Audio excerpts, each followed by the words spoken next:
Good evening and welcome to NTD News. I'm Stephanie Cox. Here are today's top stories. The Colonial Pipeline hackers were reportedly paid millions of dollars in ransom to release control of the company's systems.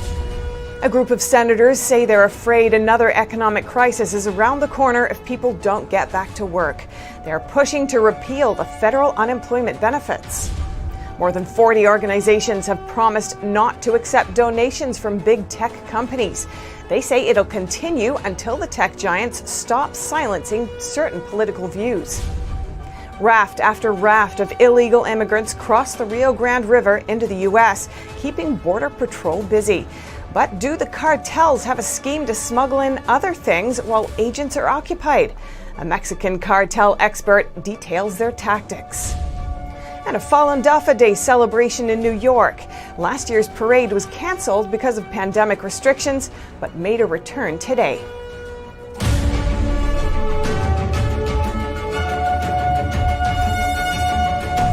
The Israeli army just announced they're currently entering the Gaza Strip with ground forces as well as airstrikes. This as tensions in the Middle East keep rising. NTD's Arian Pazdar has the story.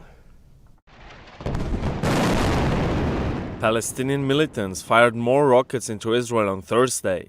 So far, almost 2,000 rockets have been fired from Gaza to Israel. Around 300 of those fell short and landed within the Gaza Strip.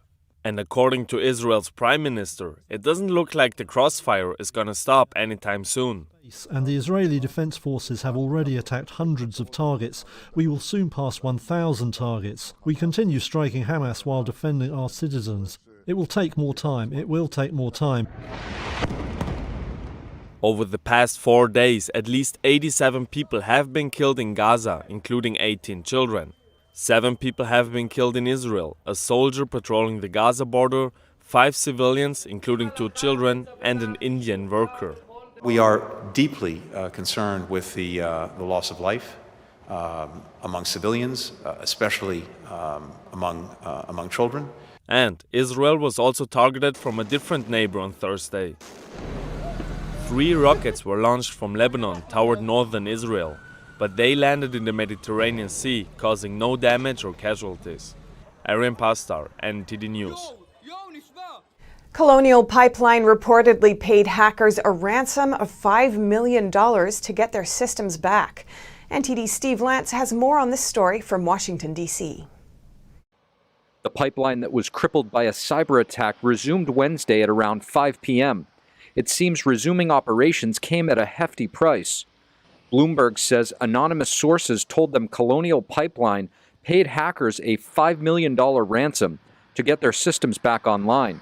The report came just as President Biden signed an executive order aiming to prevent future cybersecurity disasters. And last night I signed an executive order to improve the nation's cybersecurity. It calls for federal agencies to work more closely with the private sector to share information, strengthen cybersecurity practices, and deploy technologies that increase reliance against cyber attacks. President Biden did take a few questions after his statement on the pipeline. However, when asked about whether he knew about the ransom attack as it was playing out, he did not offer much. So thank you all so very much. Mr. President, would you take one more on the ransom? Were you briefed on the fact that the company did pay the ransom? I have no comment on that. This hack will certainly have more private sector companies and government agencies fortifying their computer systems. The reality is that we've had a lot of wake-up calls in the last few years. Earlier this year, end of last year, we had SolarWinds. We've had a number of major data breaches. I think today we're very vulnerable. I think a large section of critical infrastructure is vulnerable to attack. When it comes to paying hackers ransom, we also asked security strategist Dan Lorman whether or not this is common practice. I think it's really too bad that they paid. I mean, certainly the best answer, the answer that the FBI and most people give is don't pay the ransom because it invites more attacks. The dark side hackers demanded their $5 million ransom in cryptocurrency. With cryptocurrencies, it's very it's a distributed ledger, and it really is very hard to track, and it's very easy for them to get their money and not be tracked by law enforcement. Millions of Americans are already feeling the effects of the fuel shortage, and the president did say that he will be working with those governors in the states most affected to make sure that there won't be price gouging at the pump. Steve Lance, NTD News, Washington, D.C. Just around 5 p.m. Eastern, Colonial Pipeline announced they've restarted their entire pipeline, and they began delivering their products to all of their markets. But they say some markets may experience interruptions during the startup period. And as of today, 14 states have put an end to the federal government's enhanced unemployment benefits. April's gloomy jobs report is sparking concern that government help could be stifling economic recovery. Now, a group of Republican senators want to pass a bill to end these benefits nationwide. NTD's Melina Weisskopf has more from Capitol Hill.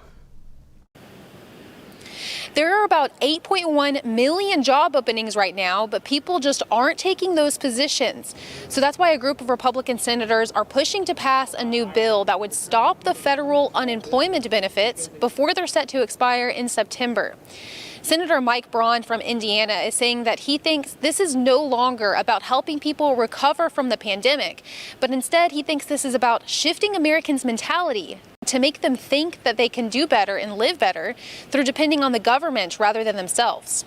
Something is wrong. The federal government, I think for reasons much broader than addressing COVID, has tried to step in, change the dynamic in this country where you can sell the idea that you live better through government than you do through the productive economy. The senators did acknowledge that some people may be struggling with fear of catching the virus by going back to work, but they also noted that vaccines are becoming more and more accessible. Right now, around 40% of Americans have been vaccinated, but they also called on the Biden administration to send a stronger message of strength over fear, and they called on mainstream media outlets to stop propelling a message of fear. Because we're seeing the leadership live in fear and the national media playing that fear card. So we need leadership as well. Now, the Biden administration is suggesting that one way to solve this problem is for businesses to increase their wages. But these senators say in some cases the businesses are offering $20 an hour but still can't get people to take those positions. One guy said, I got 200 jobs. I'll give $1,000 bonus to start. $20 an hour. All health care. We can't get anybody to apply. And Biden earlier this week told Americans that if they do turn down a good job to keep getting these unemployment benefits, those benefits will be cut off. But that brings up the question as to how this rule could be enforced. I asked Senator Marco Rubio if this is enforceable. He said that's up to the states, but it will be tough. But that's a hard one to enforce. Look, ultimately, this was an issue of timing. And timing, there was a year ago, you could make a very different argument, but now those jobs are there. Senator Rubio also told us that one of the things he's worried about is that by the time these benefits do run out in September, many businesses, especially small businesses, will have already closed their doors. Reporting in Washington, D.C., Melina Weisskopf, NTD News. New guidance from the CDC. Now people who are fully vaccinated can gather in groups without wearing a mask. They also don't need to practice social distancing. NTD's Kevin Hogan has more. The CDC has updated guidance for how you can protect yourself and others once you've been vaccinated. Anyone who is fully vaccinated can participate in indoor and outdoor activities, large or small, without wearing a mask or physical distancing. If you are fully vaccinated, you can start doing the things that you had stopped doing because of the pandemic. But vaccinated people still need to follow federal, state, and local laws about masking and social distancing. The CDC lists large outdoor events like parades, live performances, or sporting events as the riskiest activities for unvaccinated people. And the governor of Ohio, Mike DeWine, on Thursday announced an incentive for adults in the state to get the vaccine. People there have a shot at winning $1 million in a lottery if they get at least one dose. But that's not all. DeWine is also offering a chance for teenagers to win a scholarship if they're vaccinated. Well, then you get a total scholarship, which includes room, board, books, everything, to any of Ohio's great state universities.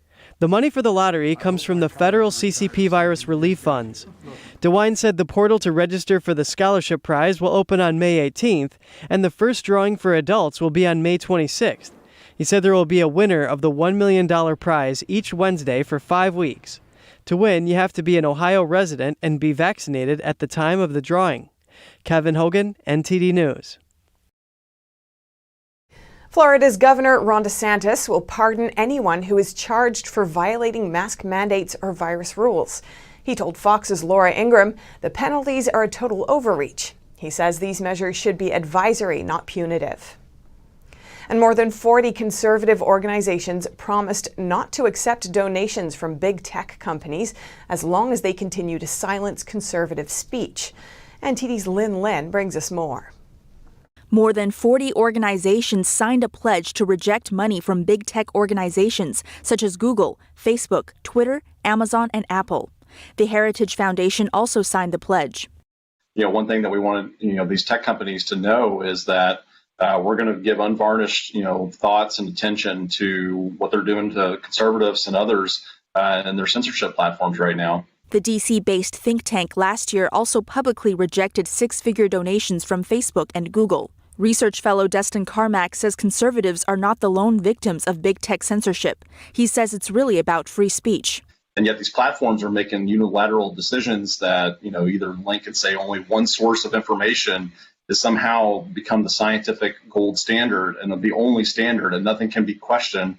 Last year, big tech companies spent millions of dollars lobbying Congress on issues ranging from the election to immigration. Facebook spent more than any other big tech company at nearly $20 million, an increase of nearly 18% from the year before. Lin Lin, NTD News. A U.S. Senate committee passed a bipartisan bill Tuesday. It would inject billions of dollars into countering competition from the Chinese communist regime. After debating for nearly 6 hours, the Senate Committee on Commerce, Science, and Transportation voted 24-4 to pass the Endless Frontier Act. It authorizes more than $110 billion over 5 years to invest in research, education, communications, and key technology areas. This bill is sponsored by Senate Majority Leader Chuck Schumer and co-sponsored by Republican Senator Todd Young.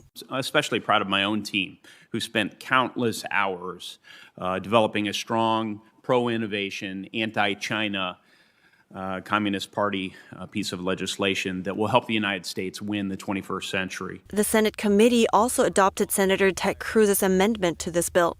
It would prevent the Chinese Communist Party from exploiting loopholes. Cruz said CCP-linked outlets are openly trying to purchase radio stations inside the U.S. and across our borders, with the aim of controlling what Americans see, hear, and ultimately think. But some House conservatives criticize that this bill doesn't do enough to protect American interests from CCP threats.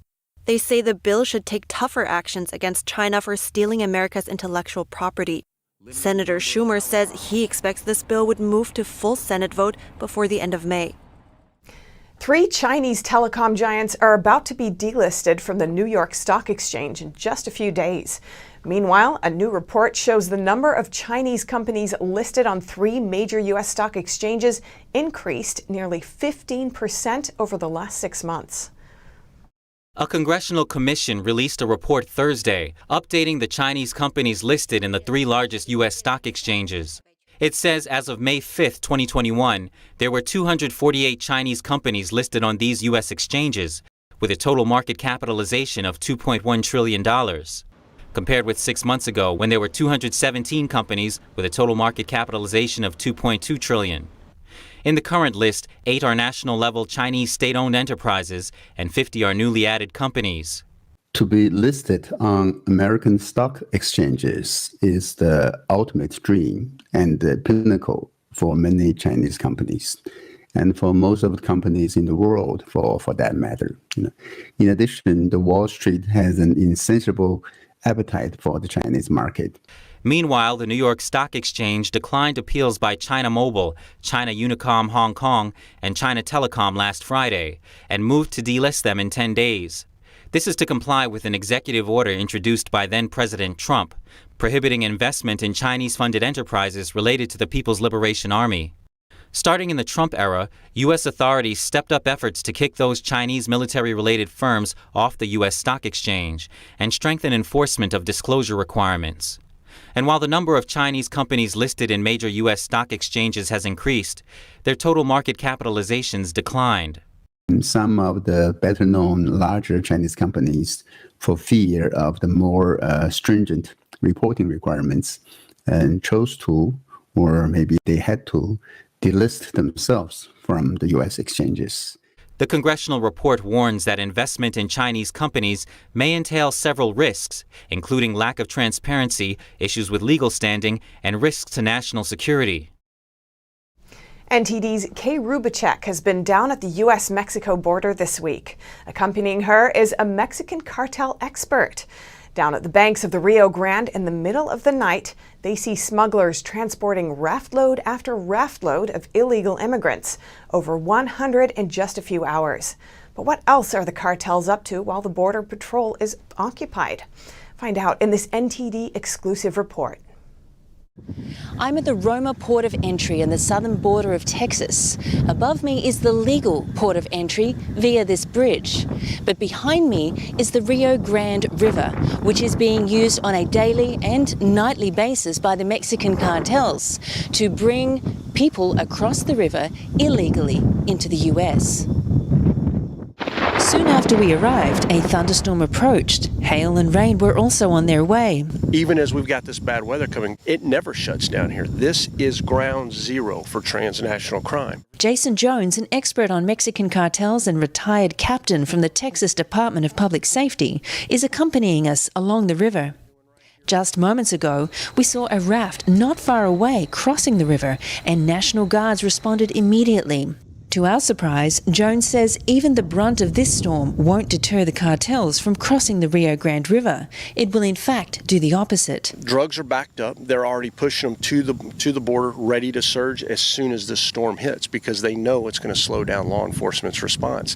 So what they'll do is they'll surge in multiple places.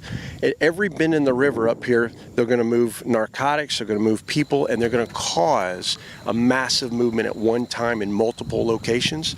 So while law enforcement may knock down one drug load, let's say, or one group of people, they'll miss the others. Last night, we were down on the river's edge. Here you can see a smuggler rowing raft after raft of women and children. Several heavily pregnant women were on board, and all adults had at least one child with them. One woman carried a baby only 40 days old. Over the course of just a few hours, we saw over 100 immigrants being transported across the river and then escorted to a temporary immigration processing station manned by Border Patrol agents. Jones sees groups like this coming across all the time, but his main concern is not immigration. It is what's entering the country while Border Patrol agents are occupied. He knows the cartel's tactics all too well. It's tying up National Guard units along with Border Patrol because they're responding to this guy right now and to this raft that just crossed. But at the same time, here come the drugs upriver and downriver. Immigration is one part of this, but we've got to address the overdose deaths and the violence that's being caused as a direct result of our immigration laws. We can't have the amount of drugs flowing into our country that are killing our citizens, like fentanyl and methamphetamine. And the fix to that is really looking to Mexico's issues with the cartels and how powerful they are, but also what they've evolved into. We've never seen this before. The battles between the Mexican cartels just across the river in Mexico are seen and heard by local residents and authorities. Jones says this stretch of the border we're on right now is prime real estate for the cartels because there's no border wall. On the Mexican side of the river, battles often break out between rival cartels for control over the territory. Back in December 2020 and in March this year, Jones caught 2 shootouts on camera. In this footage, you can hear the battle taking place only just across the river. The thing about these gun battles that I think would really surprise most Americans is that This involves 50 caliber belt-fed machine guns at your border. This involves tradecraft that the cartels have honed, working with paramilitary groups, former military special forces. You've got 40 millimeter grenades going off down here. It is back-to-back violence, and that crosses into the country. There is literally a massive storm heading down towards us right now, and as we speak, the Mexican cartels are still moving rafts across the river, bringing either drugs or people over into the U.S. And experts on the ground say this is not looking to end anytime soon. The second largest teachers union in the U.S. wants schools to reopen this fall. The union will spend millions of dollars to make it a reality. The head of the American Federation of Teachers, Randy Weingarten, declared the union's stance in a speech on Thursday. We can and we must reopen schools in the fall for in-person teaching, learning, and support.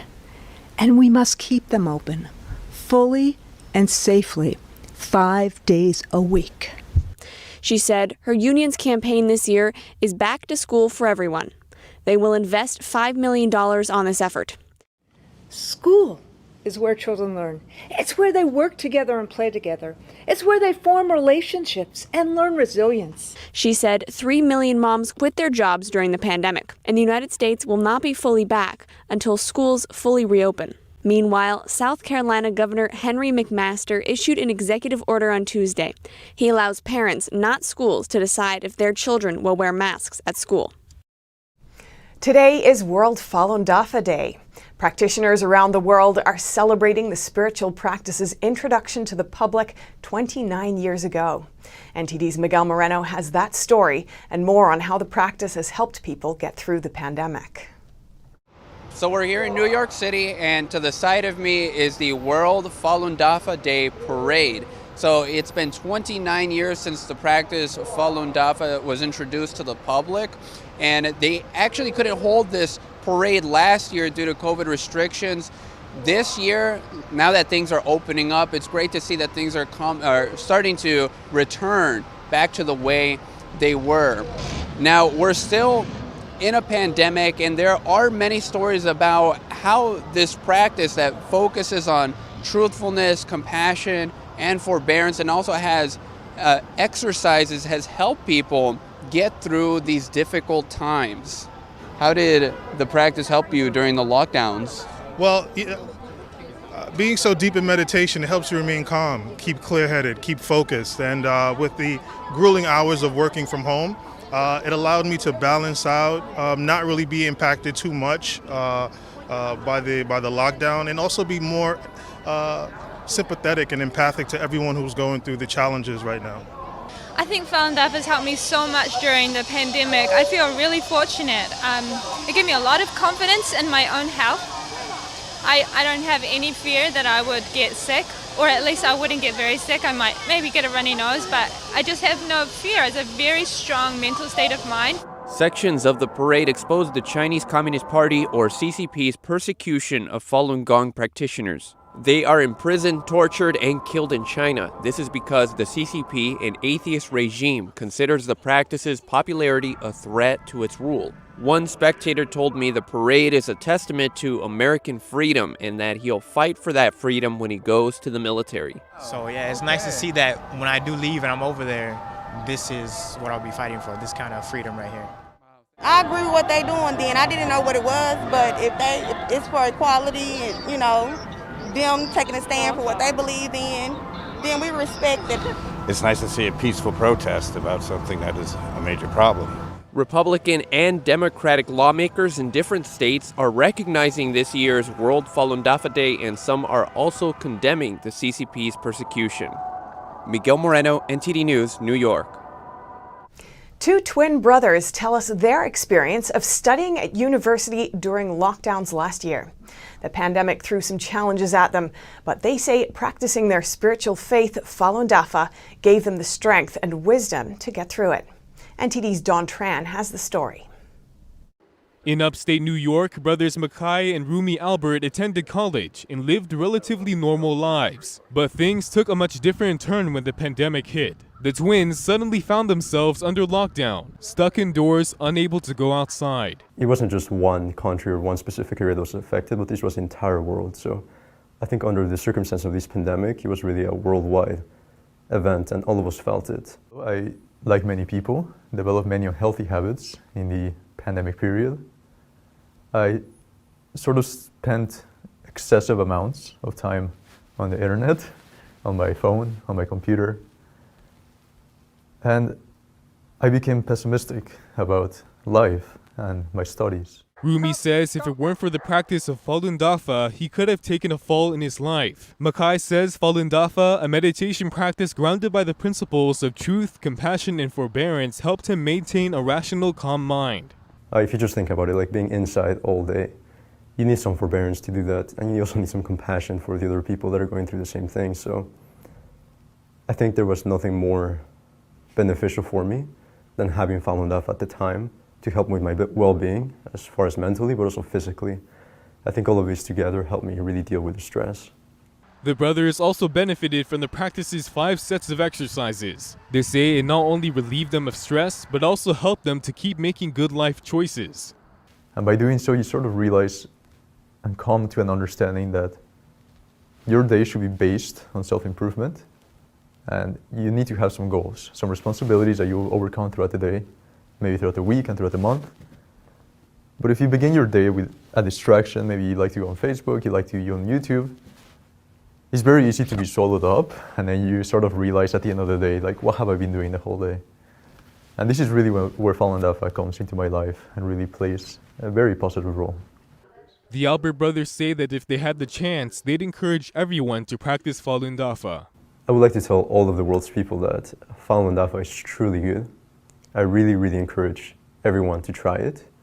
It's free, it's easily found on the web. We all have extra time nowadays, so I know for myself, I found many benefits through the practice, as have millions of people around the world in many, many countries. This practice is very, very powerful in its grounding principles.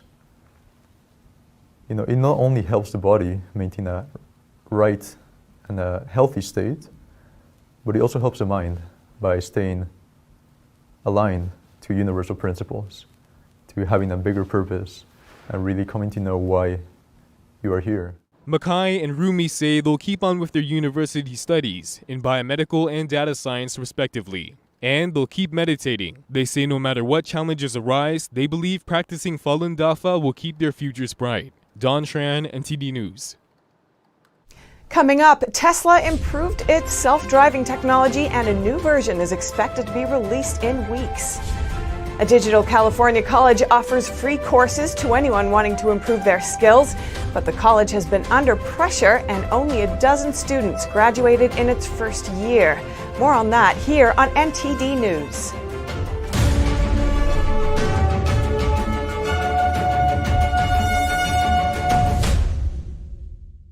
"90% of news outlets in the United States are controlled by 6 corporations.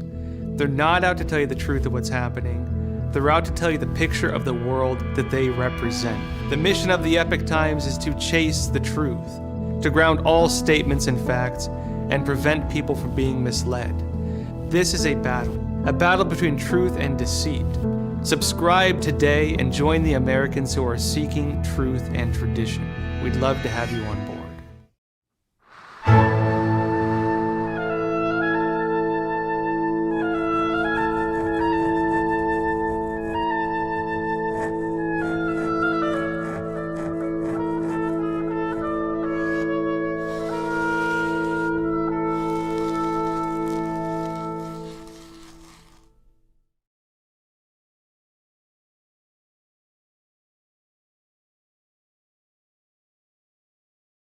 Okay, Dad. 1, 2, 3.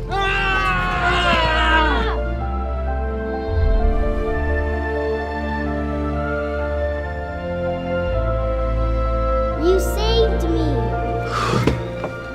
Dad? Are you okay? I'm fine, dear. Your hero needs you now, and AARP is here to help. Find the care guides you need at aarp.org/caregiving. Kids will be kids, which just goes to say kids will be curious. They get into everything, everything. If there's a loaded firearm in the house, they could get their hands on that too. Keeping firearms locked, unloaded, and stored separately from ammunition in a place inaccessible to kids can help keep your loved ones safe from family fire. Safe gun storage saves lives.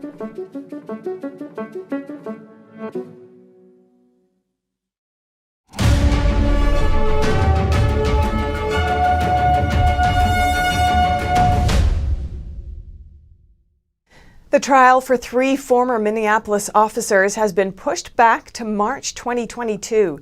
They're charged with aiding and abetting in the death of George Floyd. The officers were supposed to go to court this August, but the judge, Peter Cahill, who presided over Derek Chauvin's trial, said it was in part to let the publicity cool off. He also said it was so a federal case can go first. The federal case is brought against all 4 officers, including Chauvin. It alleges they violated Floyd's civil rights. This comes after Judge Cahill opened the door for a longer sentence for Chauvin, who was convicted of 3 counts of murder. Chauvin's lawyer has requested a retrial, saying the original one was tainted by misconduct and errors. And the police force in New York City arrested someone who they think might be a person of interest. Last week, NTD reported on a hammer-wielding woman in New York City. Now an individual has been arrested and charged for assault, criminal possession of a weapon, and menacing, each charge on 2 counts. One of the victims suffered a laceration due to the head during the attack on May 2nd. And Tesla announced it will be releasing an improved version of its self-driving technology. Here's NTD's Eileen Ang with more. In a series of tweets on Wednesday, Elon Musk announced that Tesla will be releasing a significantly improved version of its full self-driving technology within the next 2 to 3 weeks. Subscriptions to the system's software would be offered within a month. The news comes 1 week after the company told California's DMV that it might not achieve full self-driving technology by the end of this year. In one tweet, Musk said there may be a month or 2 away from wide beta. Tesla released a beta version of its full self-driving program to a limited number of employees and customers since October. Musk's tweets also said Tesla's Smart Summon feature would be available by the end of this year in Europe, along with its full self-driving technology. Smart Summon is already available in the United States. It allows drivers to use a phone app to summon their vehicle in a parking lot, as long as the car is within 200 feet and in their line of sight. This technology enhancement comes amid growing scrutiny over Tesla's semi-automated driving system. That's after a string of recent accidents involving Tesla cars. Eileen Ang, NTD News, California. A new California college offers free online education to those looking to improve their skills. However, an auditor on Tuesday said the college is underperforming. We hear from NTD's David Lamb. Calbright, California's fully online community college, only graduated 12 out of its 900 students in its first year. That's according to California State Auditor Elaine Howell. She said its former executive team's poor management contributed to ineffectively setting up the college. A Calbright Board of Trustees member responded, initial student population was deeply impacted by the global pandemic, including job and childcare loss. Launched in 2019, the online college focuses on self-paced education for adults and unemployed Californians for free. The college expects to receive $175 million in state funds, but Howell says the college doesn't have a strategy on how to spend the money. It's recommended that they follow the auditor's recommendations, such as enrolling more of the target student population and ensuring they get the support they need to graduate. Otherwise, the auditor suggests to eliminate the college as an independent entity. David Lamb, NTD News. Coming up, outcry in China over the mysterious death of a high school student on campus. The school allegedly covered up his death, and people are now protesting. Find out more in just a moment here on NTD News.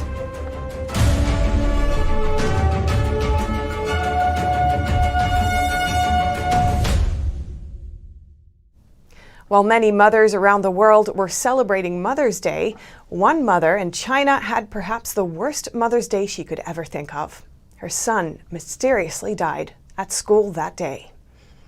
Thousands of people in southwestern China's Chengdu city are calling for transparency after a local high school allegedly covered up the death of a student on campus.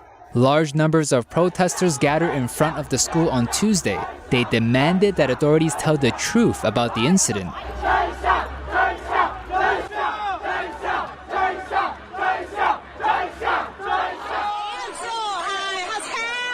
A lady shouted outrageous after police arrested some people at the scene. Chinese police posted online messages on Wednesday labeling the protesters hostile foreign forces.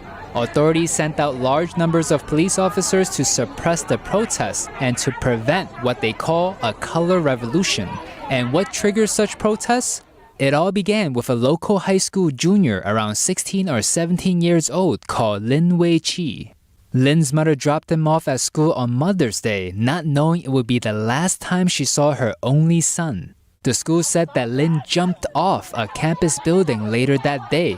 About 2 hours later, an ambulance arrived at the scene and announced that he had died. That's slower than the standard response time. But Lin's mother said her son wished her happy Mother's Day before parting with her, showing no sign that he was planning to commit suicide. The paramedics sent Lin's body directly to a funeral home without first getting permission from the family. After Lin's death, his mother went to the school to find out what happened. But the school warned other students against discussing the incident with anyone, or else they will be kicked out and won't be able to graduate. But the school's threat didn't work on everyone. The father of one of Lin's schoolmates exposed what the school did after Lin had died.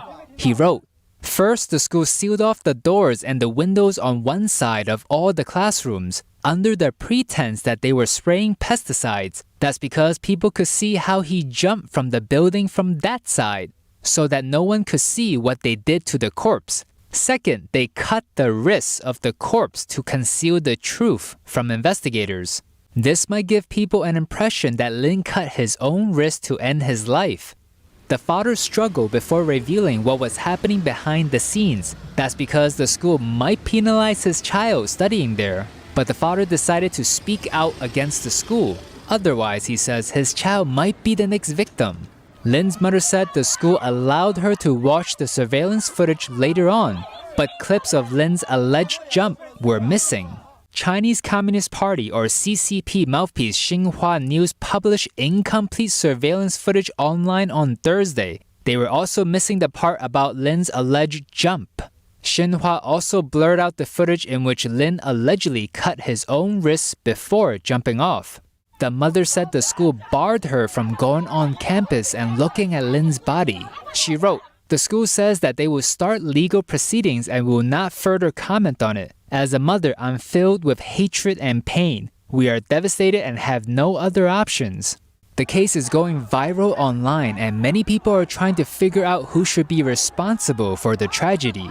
After conducting investigations, local authorities say that Lin took his own life due to personal problems. They wrote out foul play, saying there's no evidence suggesting that anyone insulted or bullied Lin on campus. But the father of Lin's schoolmate disagrees with the conclusion. He wrote, "My child told me that Lin's chemistry teacher Wang Li Sha, who is also the department head in charge of all the teachers at the school, was preparing for her child to study abroad. Only one student has the opportunity to go, and it went to Lin. The so-called mother pushed Lin off the building." Lin was a top student at the school and received multiple chemistry and physics awards. The incident is causing a public outcry.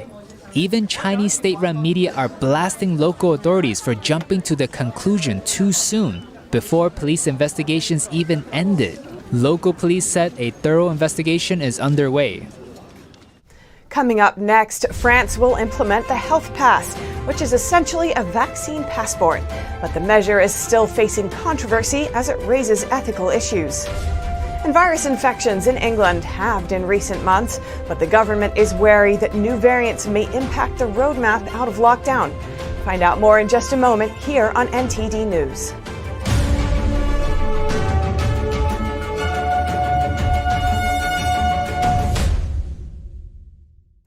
France is approving vaccine passports, but some are criticizing the measure. They say it will be an intrusion into people's life and create division between vaccinated and unvaccinated people. NTD correspondent David Vives has the story. Shops, bars and restaurants are preparing to reopen on May 19th, and lockdown restrictions will be progressively lifted. But one measure will replace the others. It is called the Health Pass. It's also known as the Green Pass in other countries, or a vaccine passport in the US. It will prove a person has either been vaccinated, tested negative for the virus, or is recovering from COVID-19. This follows a decision from the EU. On April 29th, a commissioner said a passport would be ready before the summer to facilitate safe traveling. The Commission is proposing to ease restrictions on non-essential travel to the EU to take into account the progress of vaccination campaigns. This measure is seen as a key tool to save tourism season, but it's still uncertain how the different European countries will implement it, and it's a question how far-reaching the passes will be. For example, France will follow Israel's lead, where the pass not only works to cross borders, but also to entering shops or venues. But talks of a health pass raises ethical concerns. Psychiatrist Marie-Estelle Dupont worries it could lead to discrimination. As we know, the road to hell is paved with good intentions. Some say this is the only way to get back to normal life. But this is how discrimination starts, by telling us you are vaccinated, you can enter, you're not, you're out. Dupont also says this is a major change to normal life. This is an intrusion of the state in the people's life and their intimacy. Instead of Big Brother, we now have a big nanny watching us. I think it is very dangerous. The UK has also raised similar concerns that the vaccine passports could lead to discrimination. David Vives, NTD News, Paris. Virus infections in England halved in recent months, but the government is wary that new variants may impact the roadmap out of lockdown. NTD's Neil Woodrow reports. The prevalence of infections dropped by 50% between March and early May and is at its lowest since August. But Prime Minister Boris Johnson says that cautious steps are needed. And when it comes to dealing with new variants, he's ruling nothing out. Speaking about the Indian variant B1617.2, it is a variant of concern. We are anxious about it. It has been spreading. Now, at the moment, there's a very wide range of scientific opinion about what could happen. While visiting a primary school in County Durham, the Prime Minister said there is a range of things that could take place to tackle the increase of new outbreaks. If we do have to do other things, then of course I think that the public will want us at this stage to rule nothing out. And we've always been very clear that we'll be led by the data. And as I say, at the moment I can see nothing that dissuades me from thinking we'll be able to go ahead on Monday and indeed on June the 21st. I can see everywhere, but there may be things that we have to do locally, and we will not hesitate to do them if that is the advice we get. Johnson on Wednesday warned that the persistent threat of new variants could elude the protection of current vaccines and have the potential to cause even greater suffering than was endured in January. The European Medicines Agency said on Wednesday it was pretty confident that current vaccines are effective against the Indian variant, a view echoed by some British scientists. However, Professor Paul Elliott from Imperial College London's REACT programme said we've got low levels of disease in hospitals and deaths, so that's good. But I think that the patterns in the Indian variant are cause for some concern. He added that further studies are needed to understand the characteristics and spread of the Indian variant. It appears to be at least as transmissible as the Kent variant. The REACT study found that of 115 positive coronavirus swabs, around 20% were identified as the Kent variant, whilst 2 out of 3 cases in London were identified as the Indian variant. The Scientific Advisory Group for Emergencies were due to hold an emergency meeting today to discuss the spread of the Indian variant, amid fears that it may impact the government's roadmap out of lockdown. Neil Woodrow, NTD News, Westminster, London. Political protest songs are a well-known avenue for putting a message out there. English singer-songwriter Peter Graham has a particular target in mind. NTD's Neil Woodrow spoke with Graham to find out more about his musical mission. The pandemic has been with us for over a year. It was at the end of 2019 when a doctor in Wuhan, China, raised the alarm about some very concerning virus. Last year, English singer-songwriter Peter Graham released a song called CCP Flu Blues. It is still relevant today. I spoke with Graham to find out more about him and that song. The verses touch on aspects of the virus and the pandemic, such as biolabs, the WHO, Xi Jinping and lockdowns. Graham tells us once he learned there was a biolab in Wuhan, and knowing how the Chinese Communist Party or CCP operates, he immediately did some research. And, all the evidence is there, and it just had come from China, Wuhan. Former MI6 chief Sir Richard Dearlove recently said in an interview with LBC that the virus was more likely to have escaped from a lab than to have come from an animal. He said the WHO's visit to China in March was a farcical investigation. Some scientists, led by WHO advisor Jamie Metzel, are now calling for more thorough investigation with access to key databases and raw data. Graham thought about calling it the China flu. But then that's not fair either. You can't call it the China flu either because Chinese people are not culpable. But it's a CCP flu because they obviously developed it. In the song, Graham incorporated other aspects of the CCP, including allegations of slave labour in Xinjiang and forced organ harvesting, which has been inflicted on Falun Gong practitioners in China for over 20 years. This is pretty heavyweight matter, but the point is that the song itself is uplifting because it gives energy. So I just found it all fitted quite well together. Positive feedback came from many places around the world. It came at me that this was a really positive song, and people really wanted to hear that. They wanted to hear that message in a relatable form. Led by his faith in God. As I've been going through and finding out things, meeting people, and I've also been discovering the actual reality of our world, and it's simple. Good and evil is at work. So I kind of started to direct my music into being a force for good. This theme is very much in his latest song called The Plan. Graham sings about a dark influence pervading the world and it being accepted. The only antidote is the people who can see through it with their original good nature and will push back against it. Graham hopes to be back performing along with other artists at live events soon. He does this via the charity World Culture Association. Coming up, a Paris zoo prepares to welcome visitors for the first time in months. It's been closed since October, and the animals haven't seen outsiders in months. And a tortoise at a Malaysian zoo finds itself in a hilarious situation. He'll need a little assistance from the zookeeper. More in just a moment here on NTD News.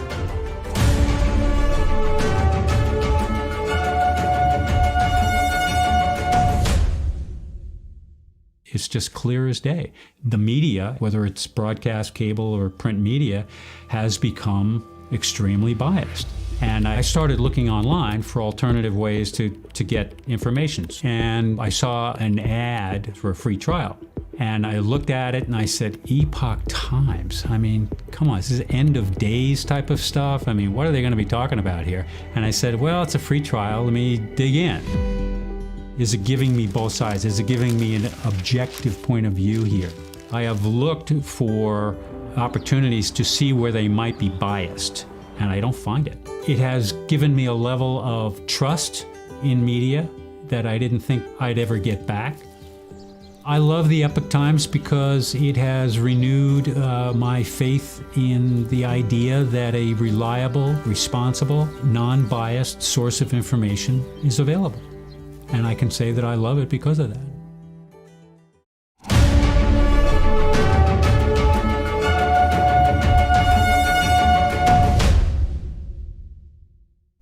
Atlantic blue crabs, an iconic seafood item in the Americas, but now an invasive species in Croatia, where they've started wiping out the local eel. Picturesque Croatia, known for its beautiful mountains, gorgeous Mediterranean beaches, seafood. But there's an unwelcome addition to the seafood that hasn't gone down well there. Atlantic blue crabs, which are an iconic food item across the American eastern seaboard, cropped up in Croatia as an invasive species about 20 years ago. And now, locals say the crabs are wiping out their own food delicacy, a type of eel. The blue crab shows up sporadically, but around 2016 they appeared in big numbers. And then a need arose to catch them commercially and to control them, because they do huge damage to the fish and shellfish populations. The Neretva river eel was already in decline due to loss of their habitat, but the blue crabs have dealt a major blow. Glomacina says about 50 years ago the local fishermen would catch about 150 tons of eels annually. Now it's a mere 10 tons. Making matters worse, Croatians simply don't want to eat the crabs either. It will never become part of our cuisine because it's too alien of a species to us. Glomacina, the professor, says some crabs could be sold to the big luxury hotels for foreign tourists, but there isn't enough to make exporting it financially viable. And finally, a white-tailed sea eagle has arrived on the Isle of Wight. The species became extinct in the UK nearly 200 years ago. Meet Chief, who has found a new home at the nature and tourist destination Robin Hill Park on the Isle of Wight. The white-tailed sea eagle is the UK's largest bird of prey and extremely rare. In fact, the species went extinct in the UK during the early 20th century due to illegal killing. Here with falconer Charlie Roll, a 10-month-old chief has a whopping wingspan of 7.5 feet. And the Paris Zoological Park is preparing to welcome visitors for the first time in months. It's been closed since October, and the animals there have spent months interacting solely with their zookeepers. The zoo is scheduled to reopen on May 19th with limits on visitor numbers. Zookeepers have already carved out pathways to ensure social distancing. The reopening marks the end of the zoo's second lockdown. The first ended in June 2020. By then, 62 new babies had been born amid the closures. A baby tapir was born last November. It's the first birth for the species in the zoo since 1987. Other new residents include baboons, Humboldt penguins, and flamingos. The reopening comes as France slowly unwinds from its third national lockdown. And that's all for today's news. Thanks for tuning in. I'm Stephanie Cox.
We have a new channel. Subscribe to us on YouTube at NTD News.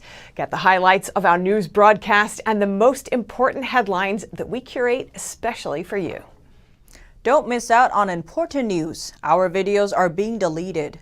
So if you don't want to be cut off from honest news, take a moment to sign up for our newsletter at newsletter.ntd.com so you don't lose access to NTD. Go to newsletter.ntd.com to sign up for our evening newsletter.